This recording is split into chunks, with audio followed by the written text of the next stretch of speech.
reasons for joy. Because together with this hope that we have in God comes joy. Because the psalm was written for joy. So the hope you have and get from the psalm also comes with joy that you will also get from the psalm. And verse 20 says, we can hope in the Lord because He is our shield. So during the bad times, no matter where you find yourself in your life, maybe it's going well, maybe it's not going well. Maybe if you look at the war in Ukraine and you think to yourself, how is God there? We might not know that, but God is there during the good and the bad times.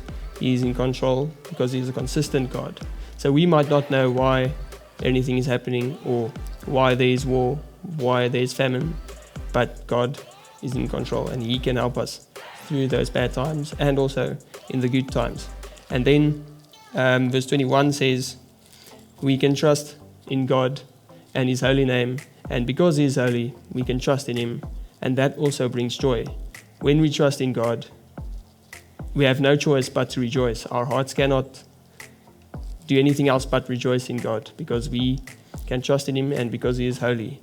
And then verse 20 is we can trust in God, and by trusting in God, we can really realize and see His unfailing love the more we trust in Him. So the more we trust in God, the more we experience His love, and the more we see His love, and the more we realize that God is there with us and that we cannot just hope in Him and that nothing is lost.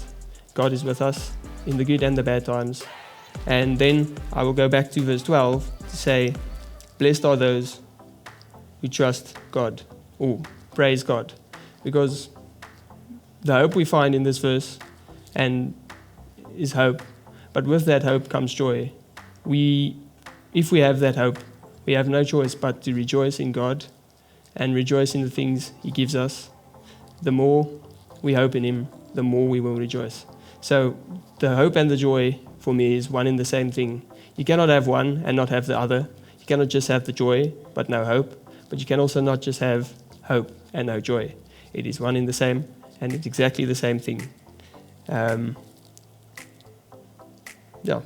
And I really hope that we can rejoice in God and also hope in God, because hope and joy is one in the same thing.